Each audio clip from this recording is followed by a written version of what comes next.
Ja on koguduses erinevad annid, aga vaata salm 12, siin ta ütleb, miks on annid antud kogudusele, et pühi inimesi valmistada abimistööle Kristuse ihu ülesehitamiseks. Esimene fakt, kui on mingi ain koguduses, see on selleks, et kogudus oleks abivalmim, oleks rohkem abivalmis head teha teineteise jaoks. Iga ain, mis kogudus antakse püha vaimu käest, on see, et see oleks meie ülesehitamiseks, et me saaksime olla valmistatud abimistööle. See on see üks asi. Kui me korraks siin räägime, siis apostel on see, kes on läkitatud. Apostolos tähendab läkitatu.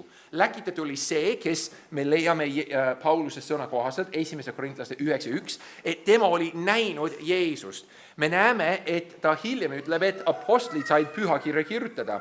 1. Thessalonika 2.13. Apostol ei olnud lihtsalt üks mees, kes oli väga võimas või lahe või lihtsalt sai lärmakalt rääkida, vaid oli läkitatu Jeesuse käest, kes oli näinud Jeesust. See oli see mõte siin. Miks me teame seda, on see, et Paulus ütleb seda 1. Korintlaste 15. peatükis. Ta ütleb seda 1. Korintlaste 15.8. Ta on rääkinud Keefasest, ta on rääkinud Jaakobusest, ta on rääkinud igasugustest vendadest, apostlitest. Ja siis ta ütleb 8. Aga kõige viimaks näitas ta ennast ka minule kui äbarikule.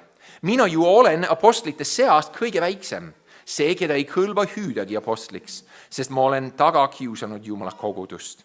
Paulus ütleb, et mina olen apostel, nagu nemad on apostlid, ja kõige viimaks näitas Jeesus ennast mulle. Mis on huvitav, küsimus on, kas mitu apostlit oli? Kui me jõuame taevasse, siis on tõeline küsimus korraks, kui sa tahad kõrval põiget teha, siis kas Mattias või Paulus on see 12. apostel? See on huvitav küsimus ja mul ei ole sulle vastust. Aga peale seda me teame, et siis Piibli järgi Uues Testamendis oli kuni 13. Ja Paulus ütleb, ja viimaks ta näitas ennast mulle apostlite seast. Mis tähendab, et Paulus viitab sellele, et ta on justkui viimane apostel. Kiriku ajaloos ei olnud teisi apostleid ja apostlid ei andnud võimu, et veel apostleid teha.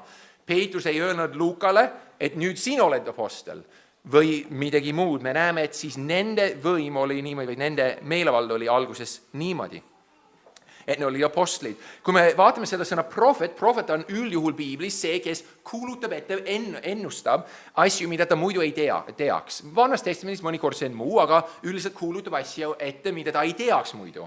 Et mina saan öelda asju, mis ma päriselt ei tea. See on see mõte siin. Evangelist on arusaadav, see on inimene, kes saab evangeliseerida väga tõhusalt. Ta rajab kogudusi. Paulus oli nii apostel kui ka profet, kui ka evangelist minu silmis. Ja me nägime seda eelmine nädal Jake'i jutluses, kui Paulus läks ja ta alustas justkui kogudus seal vanglast ja ta kuulutas Jumala sõna ja siis hakkasid uskuma. Ja siis oli vaja pastoreid. Siis sul on pastor. Pastor on keegi, kes on karjane, on see mõte, karjaseid.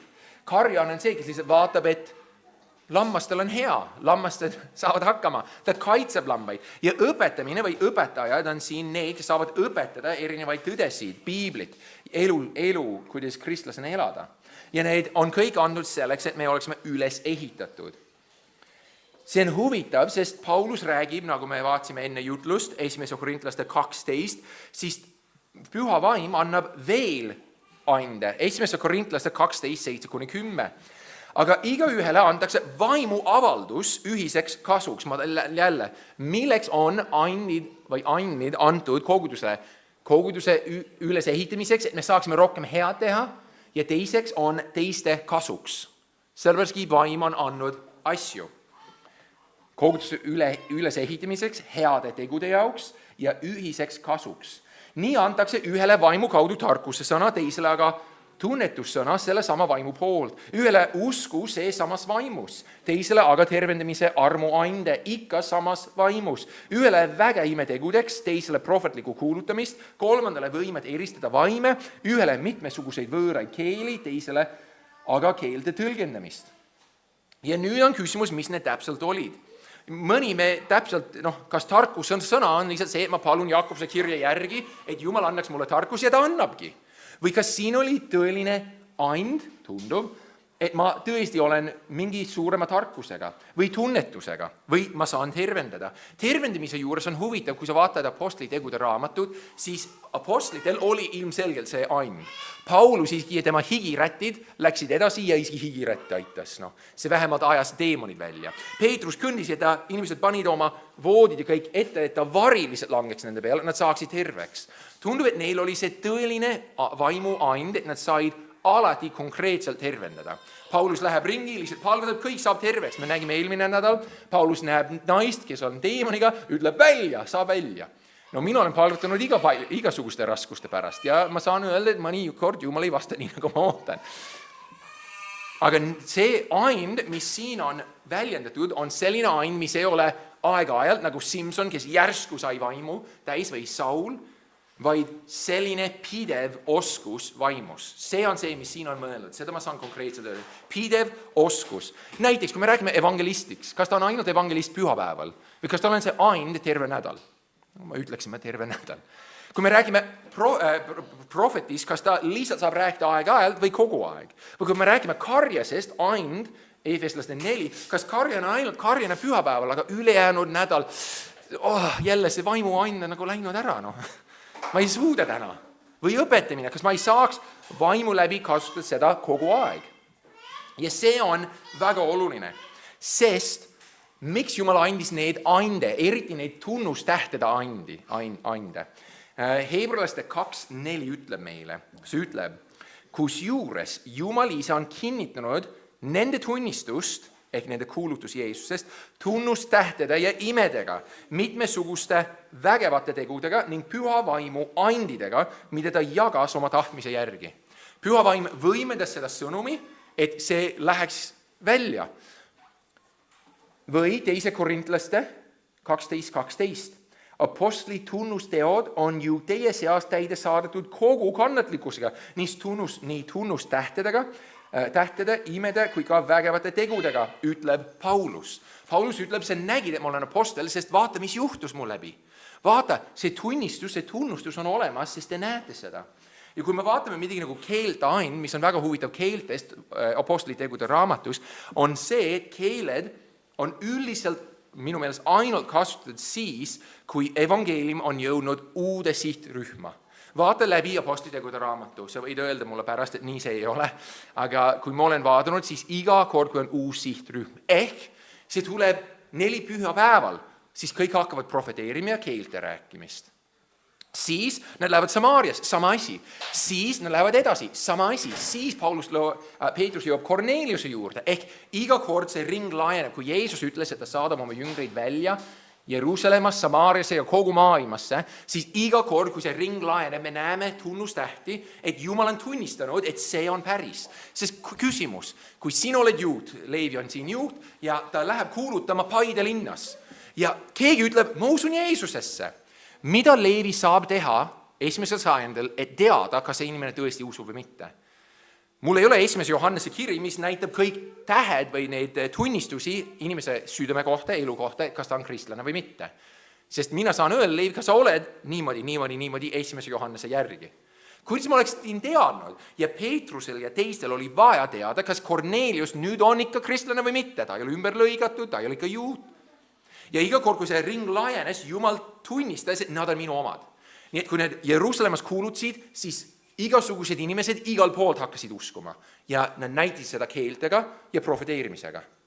Kui nad jõudsid Samaariasse, sama küsimus, need samaarialased ei ole ju kristlased, nad on mustad juudid, nad ei ole päris juudid, aga seal Jumal näitas, et nad on minu omad. Ja siis, kui nad jõudsid Korneliuse juurde, siis oli imeline, Kornelius ei ole üldse isegi juut, ta isegi ei ole juudi mitte midagi. Täielik pagan Rooma sõjaväes.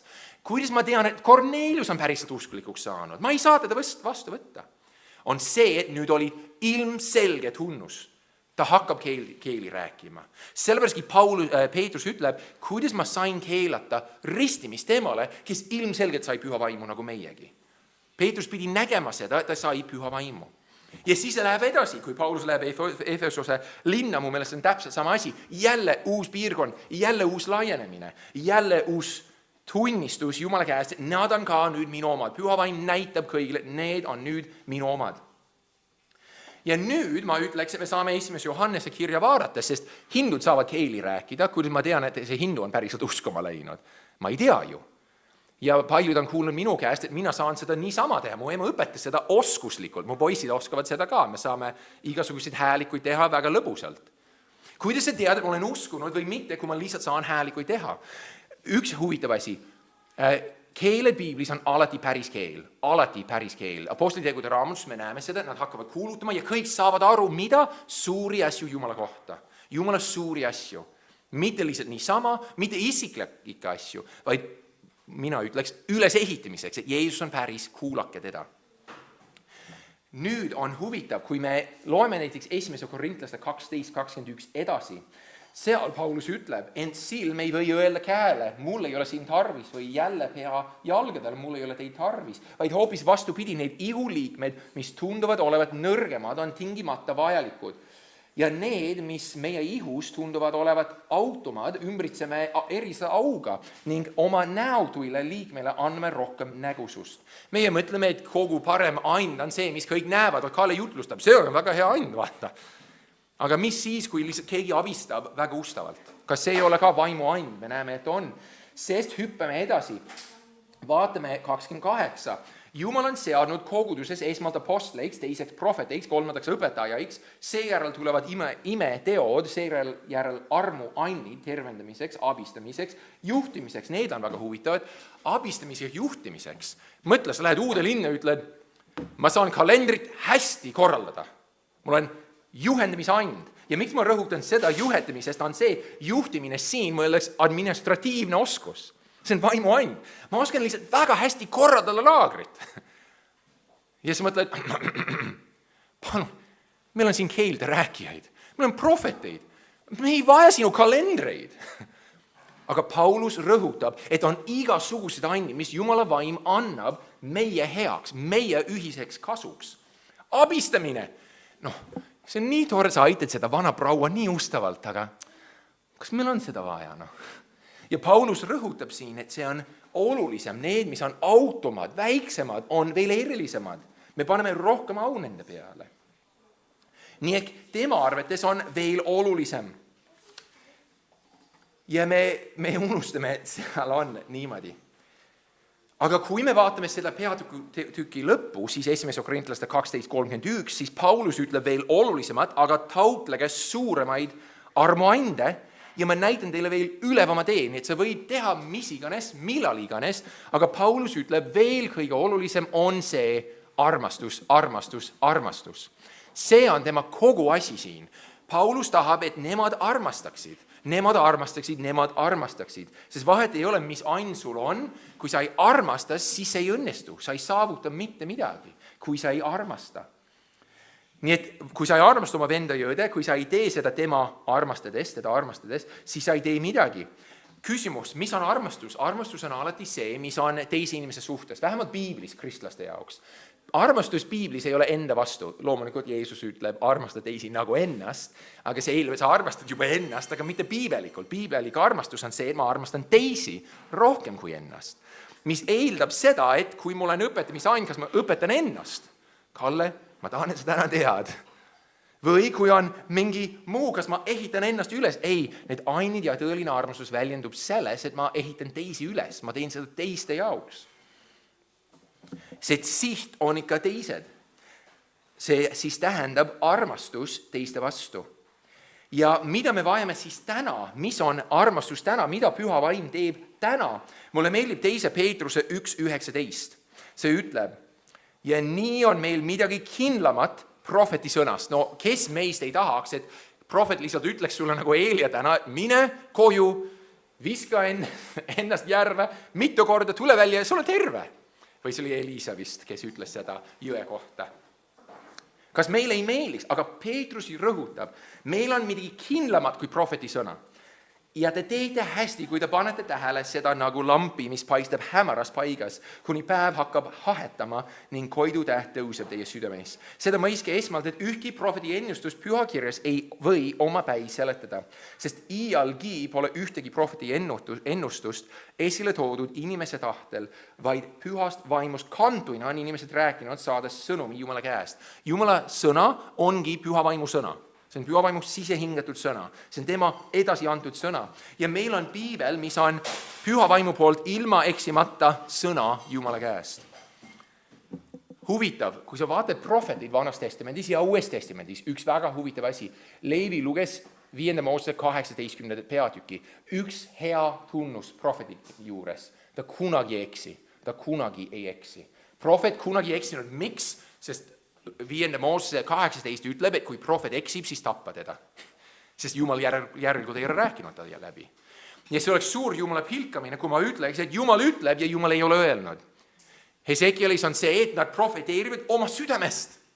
Ja mis me teame südame kohta? See on äärmiselt rikutud. Me teame seda. Nii et mõni teeb seda justkui oma südamest. Teise Timoteuse 3, 16 ja 17 ütleb, et kogu püha kirja on Jumalast sisendatud, sama mõte siin sisehingatud ja kasulik õpetamiseks, noomimiseks, parandamiseks, kasvatamiseks, õiguses, et Jumala inimene oleks täiesti varustatud ja valmis igale heale teole. Ainid on antud meile, et me saaksime häid asju teha ja sõna on andnud, et me saame häid asju teha. Aga mulle väga meeldib see, Juuda 3. Juuda 3 ütleb meile niimoodi, armsad, see tähendab 1-3, kui sa on üks peatükk Juuda kirjas. Armsad, ma olen igati püüdnud teile kirjutada meie ühisest päästest ja nüüd muutuski möödapääsmatuks kirjutada teile, et ergutada teid võitlema pühadele kord antud usu pärast. Meil on üks kord antud usk. Me ei mõtle nüüd, et nüüd on 21. sajand, 21. sajand. Nüüd me teeme, mis me tahame. Meil on uus nagu ilmutus. Nagu mõni ütleb, ma olen kuulnud seda väga palju, no nüüd on samasooline abielu ikka, no ajad muutuvad. Kas Jumal ei tule kaasa aegadega? Ja vastus on ei, Jumal ei muutu, ta on sama eile, täna ja igavesti. Me ei eile, Jumal muutub ja ta on andnud üks kord see tõeline usk Jeesuses. Ja kuidas me teame siis, et mõni asi siin, vaatame Efeslaste 2, 19-22. Me lugesime armastuse kohta, et nagunii tuleb üks hetk, et kõik annid lõpevad. Ma ei tea, kas te mäletate seda just enne jutlust, ma lugesin seda, see on 1. Korintlaste 13, kus ta ütleb, et armastus ei hääbu, aga ennustused hääbuvad, kõik muu hääbub, kõik mis on poolik hääbub, sest fakt on see, et kas oled väga tark või väga osav, see ikka on poolik. Vahet ei ole, kui hästi mina jutlustan või mitte, see on ikka poolik. Vahet ei ole, kui hästi Hans mängib muusikat, see on ikka poolik, sest taevas on see täielik. Me kõik teame, et taevas ei ole kõiki need ande nagunii vaja. Ja küsimus on see, et kas iga and on igavesti. Efeslaste 2, 19. Järelikult ei ole te nüüd enam võõrad ja majalised. Ta räägib nüüd sellest, et kristlased on kõik võrdsed, juudid ja paganad, ehk kreeklased või eestlased. Nüüd ei ole enam võõrad ja majalised, vaid pühade kaaskodanikud ja Jumala kodakondsused. Kristuses me oleme kõik võrdsed, me oleme kõik sees. Ehitatud hooneks apostlite ja prohvetide alusele, mille nurgakiviks on Kristus Jeesus ise. Tema, kelles kogu hoone kokku liidetuna kasvab pühaks templiks isandas ja kelles teidki üheskoos ehitatakse Jumala eluasemeks vaimus. Ma olen rääkinud sellest näidet, Susanna ütles mulle, ma rääkisin majast, ütles, sa oled kasutanud seda, aga kahjuks ma kasutan uuesti. Kes siin on näinud Saamuli maja? Ja peaaegu kõik. Saamuli maja seal Vedu külas. Nii, kui sina ütled mulle, et mina nägin Saamuli maja, kui oli teine korrus, seinad ja põrandad juba sees, siis ma tean, et sa oled üsna hiljuti näinud seda, vähemalt viimased kuud. Sest kui mina käisin veel mõni kuu taga, siis peaaegu ei olnud enam. Või kui näiteks mina mäletan seda aega, kui Saamuli majas ei olnud isegi põhimõtteliselt põrandad ega seinu teisel korrusel. See on ajas maas, on ju. Ma näen seda. Aga mina ei ole näinud alust, vundamenti ühtegi korda niimoodi. Ma näen põrandat loomulikult, aga mind ei olnud, kui Saamul pani vundamendi sisse. Ma tean, et see on seal, ma saan aru, et see on seal, ma näen nagu mingil määral see ümber maja. Aga kui ma räägin sinuga majast, siis see, mida sa oled näinud ja kogenud, näitab mulle, mis ajas sa oled näinud seda. Ehk, kui sina ütled, et ta oli kõik, no ma mäletan seda aega, kui aknaid ei olnud. Ma ei tea, kas keegi siin mäletab seda aega, kui aknaid ei olnud. Siis sa tead, et sa räägid ikka aasta 2 tagasi, et aknaid ei olnud. Ajas maas, ajas minevikus, möödunud aeg. Ja siin ta ütleb, et alus oli juba pandud, vundament oli juba alla pandud, apostlid ja prohvetid, ja nüüd me oleme nagu ehitatud peale majana. Ja miks ma tean seda, on see, et 1. Peetruse 2:4-5. Tulles tema elava kivi juurde, kes küll inimeste poolt on tunnistatud kõlmatuks, ent Jumala silmis on valitud ja hinnaline. Laske ka endid ehitada elavate kividena vaimulikuks kojaks. See on täpselt sama sõnastus, kui Paulus ütles. Saage pühaks preesterkonnaks, kes toob vaimulikke ohvreid, mis on Jumalale meile pärased Jeesuse Kristuse kaudu. Me oleme see hoone, sina ja mina, meie. Kõik kristlased oleme see hoone, elavad kivid, mis on ehitatud teiste elavate kivide peale, mis on ehitatud vundamendi peale, mis on ehitatud nurgakivi peale, mis on Jeesus. Kes on Jeesus? Mis tähendab seda, et kui me räägime nüüd, me ei räägi kristlastena nüüd, et mis on kaanon, mis on piibel, sest see on juba tehtud. Jumal oma suveräänsuses on juba pannud see siia oma vundamendi. Meil on see piibel. Me ei räägi enam, kas Jeesus on ikka Jumal või kas ta on ikka ingel. Sest Jumal oma suveräänsuses juba tegi seda tööd 1., 2., 3. sajandil kristlastel ka. Et ei, nii see on. Või me enam ei räägi, et kas homoseksuaalsus on lubatud või mitte. Sest Jumal on juba pannud meile läbi prohvetide ja apostlite vundamendi oma sõnas alla. Ei, nii see jääbki. Mõned asjad ei muutugi. Ja kui meie ajaloos oleme justkui 10. korrus, mitmed korrus me oleme 20. Räägime sajanditest siis, me oleme 20. korrus, me vaatame alla, me ütleme, see vundament on vale, ma ehitan seda uuesti. Samuel, võtame ära, teeme uut vundamendi, siis sa võtad kogu maja maha. Me ei võta kogu maja maha enam. Maja seisa, meil on üks kord antud usk meile. Läbi Jeesuse evangeelium ei muutu, piibel ei muutu, need asjad on meile kingitud. Aga see tähendab seda, et me ei oota enam apostleid ega prohveteid niimoodi, kes saavad sõna anda. Apostlid, prohvetid, kes olid alus, nad tegid oma tööd kiriku ajaloos. Mis on väga huvitav, kui sa mõtled nüüd piibli peale. Kas sa tead, kui suure pika aja jooksul juhtus apostlitegude raamatu? Kas keegi teab? Kui ma loen, see võtab pool tundi, umbes nii. Põum, Paulus läheb nagu kauboi sisse ja tulistab kõiki. Tehtud, väga vinge on. See võttis 30 aastat, mõtle selle peale, 30 aastat.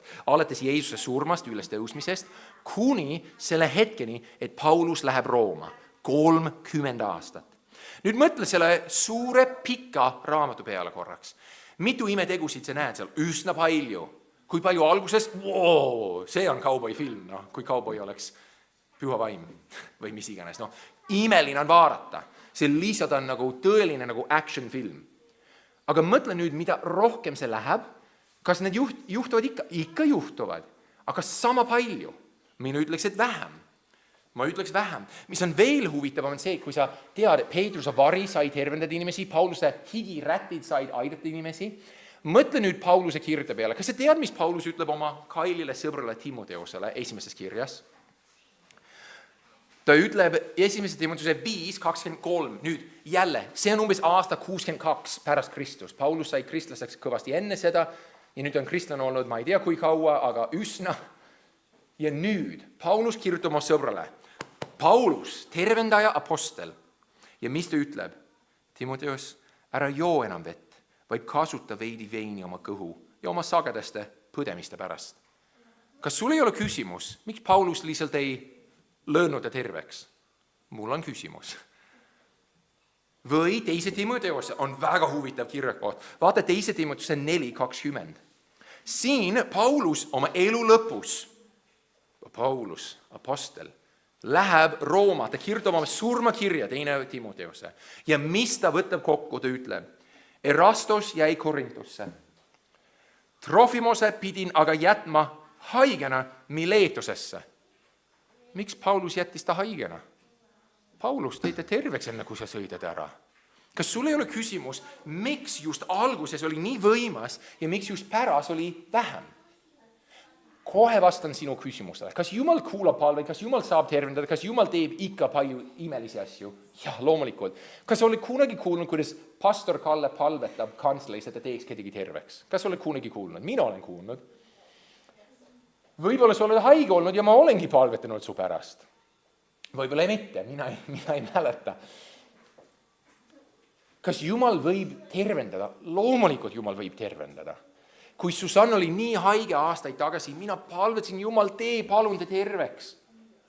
Kas ma ikka usun, et Jumal võib terveks teha? Loomulikult. Kas Jumal ei taha, et me palume? Jah. Nii et ma arvan, et Jumal saab terveks teha keda iganes. Millal iganes, nagu ta tahab. Ja mulle meeldis, kuidas üks pastor ütles, me palvetame tervendamiste eest niimoodi, et meil on avatud käed. Jumal, aita ja kui sa ei aita, me ikka kiidame sind. Mulle väga meeldib see ja mina olen võtnud väga südamesse seda, kui ma tean, et keegi on haige, ma palvetan ta pärast. Ma olen vahepeal kirjutanud, ma mäletan, Hansule ma küll kirjutasin, et ta oli haige oma perega nii järjest, ma palvetan sinu pärast. Ja ma ei öelnud lihtsalt seda ja Jumal, aita seda vaest vennast, Ei, ma palusin, Jumal, palun teida terveks.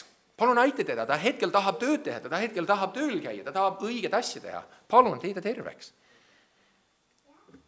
Aga kui sa vaatad piiblit, see on huvitav, et isegi esimesed Johannese kirjas on see, et Johannes ei ütle, sa tead, et sa oled kristlane, sest sa teed palju imetegusid, või sa tead, et sa oled kristlane, sest sa palju keeli räägid, või sa tead, et sa oled kristlane, sest sa oled nii suured vaimu väljendusi, vaid sa tead, et sa oled kristlane, sest sa armastad oma venda õdesid. Sa tead, et sa oled kristlane, sest sa armastad Jeesust ja vihkad pimedust. Sa tead, et sa oled kristlane, sest sa elad valguses, nagu ta on valgus. Mitte see, et kas sa näed neid väljendusi nii imeliselt. Aga nüüd jälle tekib suur küsimus, kas vaim midagi teeb siis? Mida vaim üldse teeb? No me teame piiblist, et vaim elustab meid, ta muudab meie südameid, ta aitab meil mõista sõna, ta aitab meil mõista tõde, ta tuletab asju meile meelde. Mõnikord ma olen vestlus inimesega ja ma lihtsalt palvetan oma südames, Jumal, palun anna mulle midagi, ma ei tea, mida öelda. Palun anna mulle tarkust, mida öelda sellele inimesele. Ja mõnikord mul tuleb väga võimas asi meelde. Ja mõnikord ma hädaldan ja ütlen, Jumal, sa tead, palun töötada südames siis veel. Üks kord ma olin tänaval ja evangeliseerimisel. Keegi küsis minu käest, miks me ei palveta tervendamise eest evangeliseerimisel. Ma ütlesin, et me ei palveta ja me palvetame. Kes iganes tahab palvetada või palvetada tänaval. Ma mäletan üks kord, ma palvetasin ühe mehe eest, ma ei mäleta ta nimi, ta oli kõhuvähk või mingi maovähk. Ta ütles, palun palveta mu pärast ja ma palvetasin. Jumal, ma palun, et sa teed terveks. Ma palun, et sa tervendad teda. Aga ma palun kõige rohkem, et sa päästaksid teda. Mees ütles, oi, mul oli nii soe tunne kõhus. Okei.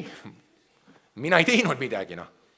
Nii, aga kas sa usud Jeesusesse? Kas sa tuleksid usule? Ei, mul ei ole Jeesust vaja. Ja tuleb meile Jeesuse sõnad väga palju. Jeesus ütleb Mattiuse 5:29. Aga kui su parem silma ajab sind patustama, siis kisuta välja ja heida minema, sest sul on kasulikum kaotada üks osa oma kehast, kui lasta kogu keha heita põrgusse. See mees võis tunda mida iganes kõhus, aga ta läks edasi põrgusse. Sa võid tervendada iga ühte, sa võid ajada kurja vaimusid välja, aga kui see inimesel ei ole Jeesus, ei aita teda üldse. See ei aitagi. Mis see inimene teeb? Vähemalt mul teemonid ei ole, aga ma lähen põrgusse 2 jalaga. Mu point on see, et me ikka vaatame nagu Paulus noomis korintlasi. Me tahame näha veel ja veel ja veel. Ja mõnikord Jumal lihtsalt, see üks sõber, kes ööbis meie juures eelmine nädal ütles, ma tõlgendan niimoodi, Jumala imelised igavused või igavesed asjad. Jumal tihti tegutseb lihtsalt igapäevaste asjade läbi. Tema imelised igapäevase asjad. Jumal mõnikord tervendab, mõnikord muudab südant, mõnikord teeb seda ja ma palvetan, et ta teeks. Te olete kuulnud, et mina olen palvetanud kantslis, et Jumal muudaks südameid tänaval, kui minnakse välja evangeliseerima. Ma olen palvetanud seda, et Jumal näita oma väge evangeeliumi läbi. Ma arvan, me võime julgelt paluda. Aga mis ainult annab, ma võtan kokku. Piibli järgi mina näen, et Jumala vaim annab ande veel ja veel ja veel. Aga mõnda ei ole kas vaja või piiblis me näeme, et see on nagu nii hääbus. Üks on profeteerimine, sest on juba alus, üks on apostel, sest nad on juba aluse teinud, üks on keelda ain, sest me näeme, et seda lihtsalt niimoodi enam ei avaldanud ka apostlitegude raamatus ja kiriku ajaloos. Siin on mu nõrk argument, kirgu ajaloos sa näed juba 2.–3. sajandil, et inimesed juba näevad, et need ainde enam väga ei ole. Ja iga grupp, kes tuli nende aindedega, oli üldiselt hereesia. Üldiselt. 1. sajanditel. Ja see väljendus, mis me nüüd näeme, ja ma olen öelnud ja ma ütlen veel, mida me näeme üldiselt Eestis, näiteks see karismaatiline liikumine, on väga noor. Umbes aasta 1924, kui ma ei eksi, oli see aasta, kus Azusa tänava ärkamine algas, kus nad arvasid, nüüd me räägime hiina keeles ja põhimõtteliselt sellest on see, mis me kogeme täna nelipühilikult. See kõik algas umbes 20. sajandi algusel, mis meie näeme tänapäeval. Kas Jumal võib veel teha neid imelisi asju? Loomulikult ta võib teha mis iganes, mis ta tahab, aga millegipärast on jätnud meile need ainde, mis Püha Vaim annab, mis on lihtsalt armastus, jagamine, aitamine ja selliseid asju. Ja miks ma ütlen seda? Vaata Roomlaste 12. Roomlaste 12 ütleb üksi edasi, nüüd mu vennad, kutsun ma teid üles Jumala suure halastuse pärast, tooma oma ihud Jumalale elavaks, pühaks, meile pärastaks ohvriks. See olgu teie mõistlik Jumala teenistus. Sa tahad, et su elu loeb? Otsi, mis on ta tahe. Ja ärge murganduge praeguse ajaga, vaid muutuge meile uuendamise teel, et te katsuksite läbi, mis on Jumala tahtmine, mis on hea ja meile pärane ja täiuslik. Sest selle armu tõttu, mis mul on antud, ütlen ma igaühe teie seast, et ta ei mõtleks ülalolevalt selle kohta, mida ta tuleb mõtelda, vaid mõtleks nõnda, et saaks arukaks. Seda mööda, kuidas Jumal igaühele usu mõõdu on jaganud. Fakt, Jumal annab erinevat usku, erinevaid ainde, erinevalt. Võib-olla sul on rohkem usku, võib-olla mul on rohkem usku.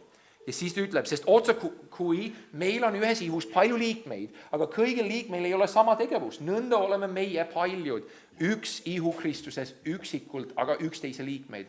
Aga meil on meile antud armu järgi erinevad armu aindes. See sõna siin armu on harisma. Või see on see mõte, karismaatiline, karisma on kingitus, aind. Ja ta on andnud harismad meile. Olgu prohvetliku kuulutamise aind, mida kasutagu usu mõõtu mööda, olgu teenimine, mis toimugu teenimisametis, olgu õpetamine, siis õpetaja ametis, olgu keegi hingehoidja, siis toimige ta hingehoidja ametis. Kes teistele jagab, andku siiras südamega, kes teist juhatab, olgu innukas, kes on hoolekandja, olgu oma ametis sõbralik. Ta ütleb, et need on ainid, need on armuainid, harismad, mis meile on kingitud. Prohvetlik kuulutamine on seal ja siis mis ta nimetab? Teenimine, see on seesama diakonos, ehk teenima, aitama. Ma teenin sind, ma aitan sind. Õpetamine on arusaadav. Hingehoidja on siin julgustamine. Võib-olla sinul on väga suur julgus, mis ain. Ma olen tundnud mõningaid inimesi, nad kogu aeg julgustavad. Sa räägid Barnabasega ja ma tean, et nüüd võin Goljati vastu seista. Hingehoidja, siin on julgustamine, jagamine, eeldab rahaline või muu materiaalne abi. Juhatamine on see, et ma aitan, ma juhatan. Hoolekandmine on halastamine, ma aitan neil, kellel on abi vaja. Ja Püha Vaim annab neid küllaga. Ma olen rääkinud inimestega, kes on küsinud minu käest, kas ta siis ei usu, et Püha Vaim tegutseb, ma ütlen loomulikult, aga ta tegutseb rohkem kui 3 viisil. Peaaegu kõik minu jaoks ütlevad, et keele rääkimine, prohvetlik ja mingi tarkuse sõna on ainuke viis, kuidas Jumala vaim töötab. Tervenemine võib olla. Kui sa neid ei tee, siis Püha Vaim ei tegutse. Aga mis teenimisest, õpetamisest, hingehoidmisest, jagamisest, juhatamisest, hoolekandmisest? Mis nendest? Administratiivsed oskused, mis nendest? Kas Püha Vaim ei tee neid asju? Ka meie seas. Ja ma olen öelnud seda, mina ei saaks jutlustada ilma Püha Vaimuta. Mul ei oleks see julgus, see selgus, ma ei saaks. Ja me näeme lihtsalt, et Jumal teeb seda ja Jumal annab neid.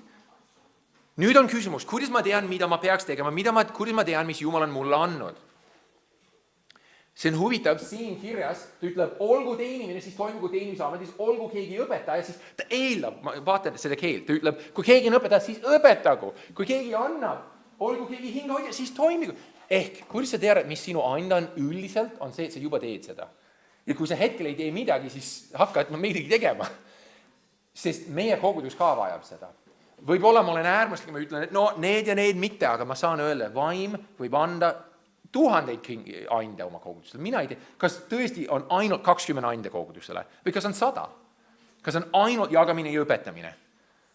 Mis me teeme teiste asjadega? Mis siis, kui me räägime naisest, kellele väga meeldib lihtsalt aidata nooremaid? See ei ole otseselt hallastamine, see otseselt ei ole juhatamine, see on võib-olla julgustamine. Me näeme, et siin on väga palju nagu värve. Aga kui sa midagi teed, siis tee seda kogu hingest isandale. Meie kogudus vajab seda, et sina kasutad oma andi. Kas see on muusikas? Vaat ta isegi ei maini muusikat. Kas muusika ei ole and ka? Ta ei maininud seda. Järelikult see ei ole vaimu and. Ikka ilmselt on, ma arvan. Ma arvan, ta võib anda, nii nagu ta ütleb siin, erinevaid armuande ja ta nimetab siin ainult 8 või mis iganes, mis ta nimetab.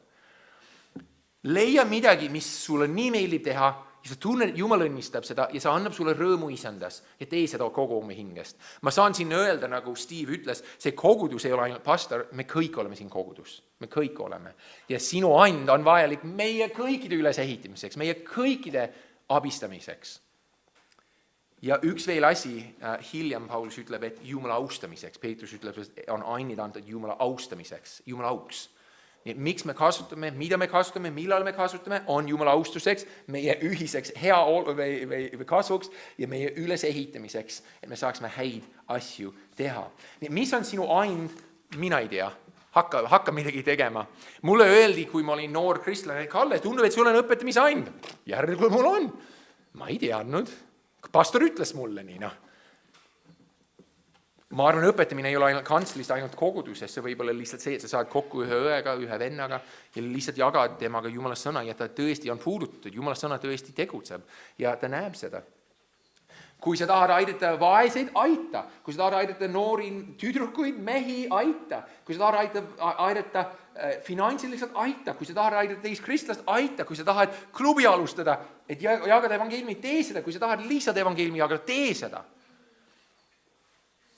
Ja kui me mõtleme siis ihu peale, siis see tähendab erinevad osad. Ma ei tea, kas pastor, kui Jeesus on pea, mis on pastor, mis on karjane? Kas ta on siis närv? Kas ta on kael? Kas ta on selgroog? Ma ei tea. Ma ei oska sulle öelda. Aga kui mul on ainult üks närv või mul on üks sõrm, ma ei tea, mis minu osa täpselt on, kui keha illustratsiooniga edasi minna, siis mida sina Max teed täna? Mida sina sõrm teed täna? Mida siin juuksed täna teed? Sina pead midagi tegema, sest meie kõik vajame, et sina kasutad oma ande. Me kõik vajame seda. See ei ole ainult pastor, see on meie kõik. See on meie kõik.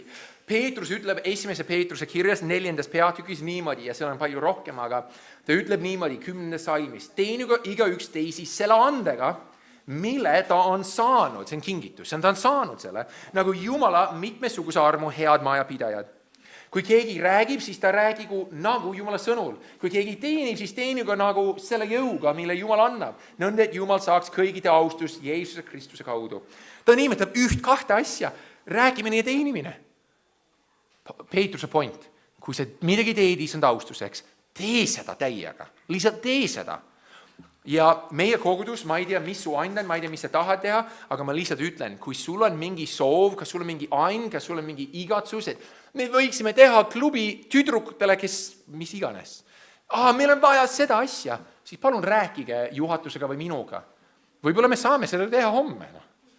Võib-olla see ongi see viis, kuidas sa teenid meid, kogudust, inimesi.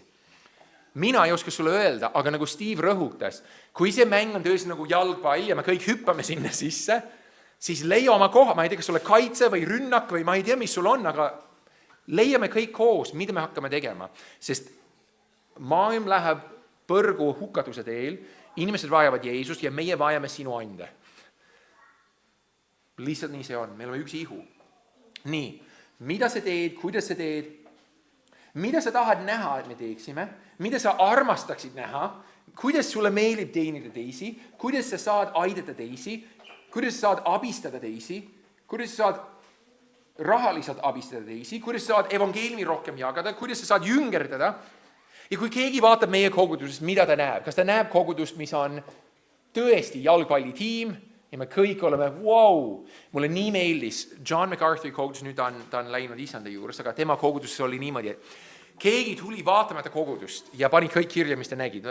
Lihtsalt ta kogudus kasvas väga jõuliselt ja nad tahtsid näha, mis see siis on. Ja siis nad ütlesid, Grace Community Church oli see nimi, on ju armu kogukondlik kogudus. See on see kogudus, kus on 1000 teenijat. 1000 teenija kogudus. Ehk igaüks siin teeb midagi. See oli see, kuidas nad iseloomustasid seda. Ja mu meelest see on väga ilus asi. Ja ma lihtsalt ütlen, minu meelest meie koguduses on imeline. Ma näen, kuidas Ülle pingutab lastega nii palju. Ma näen, kuidas Riina tihti pingutab ka siis Raine ja Reiliga seal köögis nii palju. Ma näen, kuidas minu naine võõrustab inimesi meie majast toiduga nii palju. Ma näen, kuidas mõni saab noortega kokku. Ma näen, kuidas Lennart ja nemad kutsuvad ühte last külla nii palju. Ma näen, et naabripoissid ja ma näen, et no, ja nii. Kas me juba ei tee seda? Jah, ja ma julgustan meil. Teeme seda veel ja teeme seda veel, sest see on pühavaimu poolt antud asi, me saame ja see on Jumala austamiseks. Nii, kui ma võtan kokku, kas Jumal teeb kõike, mis me näeme Piiblis, ma ei eelda, et Punane meri läheb enam pooleks, vahet üle, kui palju ma tahan. Ja samamoodi, kui me räägime andidest, ma arvan, kõik, mida me näeme Piiblist, meie ei tee. Aga me saame palju teha ja pühavaim annab palju. Leia, mis Jumala vaim teeb sinu sees. Leia, mis pühavaim on andnud sulle ja kasuta seda innuga isanda jaoks. Ja kui sul on küsimus, mis ma võin teha, siis räägi kas juhatusega või minuga või muu.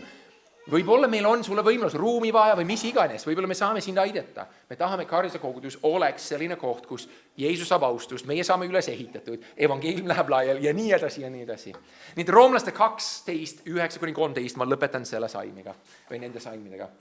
Armastus olgu siiras, kurjast hoidudest kiinduge heasse, venna armastuses olge üksteise vastu hellad, vastastikuses austuses jõudke üksteisest ette, teenige isandat tüdimatu innuga ja vaimult tulisena. Olge rõõmsad lootuses, vastupidavad viletsuses, püsivad palves, abistage pühasid nende puuduses, püüdke olla külalislahked. Amen, palvetame.